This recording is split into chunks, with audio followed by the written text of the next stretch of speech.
విద్యా కమిషన్ ఉన్నది అధ్యక్ష.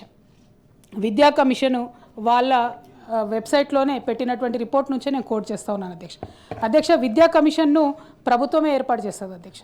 ప్రభుత్వం ఏర్పాటు చేసినటువంటి ఈ కమిషను చాలా డెరగేటరీగా ఎడ్యుకేషన్ కమిషన్ లాగా కాకుండా ఒక పొలిటికల్ కమిషన్ లాగా మాట్లాడుతుంది అధ్యక్ష.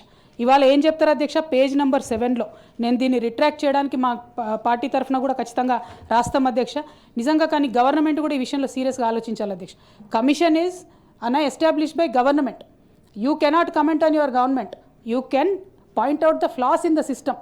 కానీ ప్రభుత్వ తీరును తప్పుపట్టేటట్టుగా ఏం రాస్తారు అధ్యక్ష వీళ్ళు, over the last 9.5 years from 2014 to 2023 the education sector was grossly neglected by the previous Telangana government.